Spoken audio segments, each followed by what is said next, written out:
Today I'm going to share about how you can stop procrastination in its tracks. So stay tuned.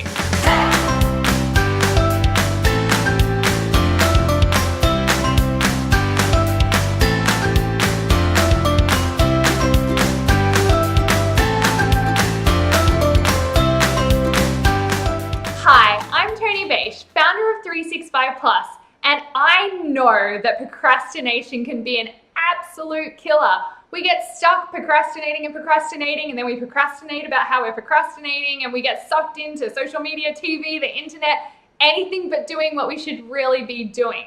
So I want to share with you today some tips to get out of that procrastination cycle that you're stuck in that are really easy and you can do right now.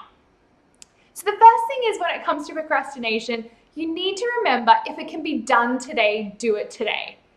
The problem we have is that so often we think, oh, I'll put that off, I'll put that off, I'll put that off, I'll put that off. And the problem that is it keeps all this jumble in our brain. And then we've got so many things in our brain that we're trying to remember that we have to do, and we're constantly thinking about, like, we haven't done that and we should have been doing this and da-da-da-da-da-da-da. And that takes up a lot of energy and decision-making capability in our brain. So the best rule of thumb is, if it can be done today, do it today. And you say, whoa, Tony, but I've got so much to do. I know. But one of the things you really need to decide is, should you do it? Every time something comes across your table, every time something comes into your mind that you need to do, I want you to think about 4 things.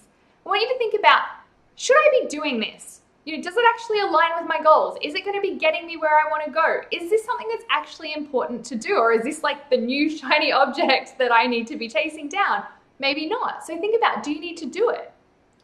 Do you need to delegate it? If it's something that needs to be done, does it have to be done by you? And I'm not just talking about delegation in the corporate sense of, like, I'm the boss and I delegate to all my minions to do all my work for me. I'm not talking about that at all. I'm talking about, could your kids help you out? Could you outsource it to somebody?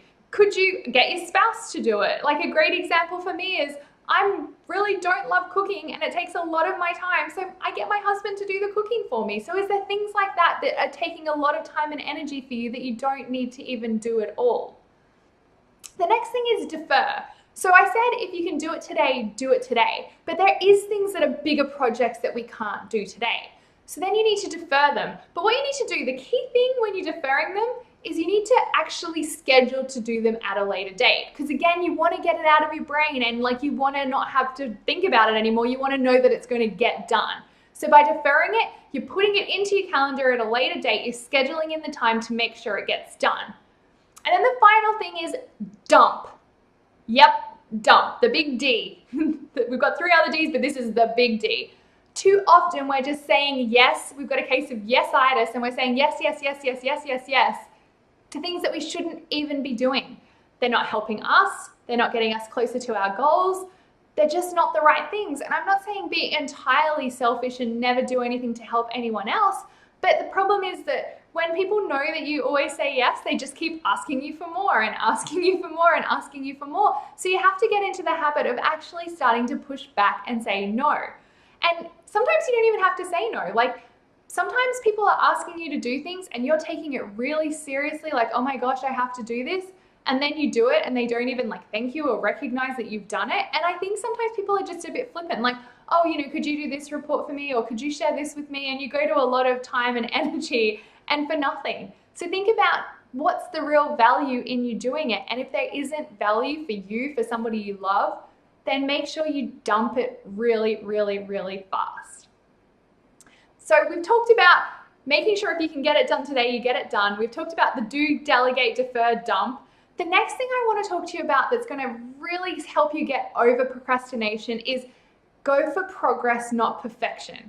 Too often we spend so much time procrastinating because we want things to be perfect. We want to get it just right and just so, and we're taking so much time to get it done. The reality is that we need to go for progress, not perfection. There's a great piece of information that I learned from a really good mentor of mine, and he said, perfection is actually the lowest standard we can have. And you're like, what do you mean perfection's the lowest standard we can have? Perfection is like this magical, unicorn fairy dust land that I want to live in. But the reality is it is a magical unicorn fairy dust land. It doesn't exist. Because every time we think, well, if I just do that, then it'll be perfect. We do that, and then we say, oh no, well, if I just do that, then it'll be perfect. And then if I just do that, then it'll be perfect. And we're chasing this like never-ending battle of trying to get to this perfection that doesn't really exist. Where you're going to get real power is just going for progress. Even if things aren't perfect, even if things aren't exactly how you want them, you're much better doing it and putting it out there than getting stuck in this procrastination cycle waiting for perfection to come along. It's just not going to happen. So go for that progress and get that into that mentality of progress over perfection, progress over perfection, progress over perfection to help you move forward. And then the last thing I want you to think about when it comes to absolutely stopping procrastination in its tracks is a little technique called the Pomodoro technique. Now, the Pomodoro technique, you can Google it. There's loads of stuff all about it, so I won't go into all of the background and history about it. But the most basic thing is that you work in little sprint sessions. You sprint, then you take a break. Sprint, then you take a break. Sprint, then you take a break. So for me personally, I set a timer for 15 minutes. Work really, really, really, really hard for 15 minutes. Then I take a break for 5 minutes, shake it off, move my body, do something different, like change my mindset, change my mood. Go back in, sprint for 15 minutes again, take a break for 5. Sprint for 15 minutes again, take a break for 5. And then at the end of an hour, I take a slightly longer break and then I repeat.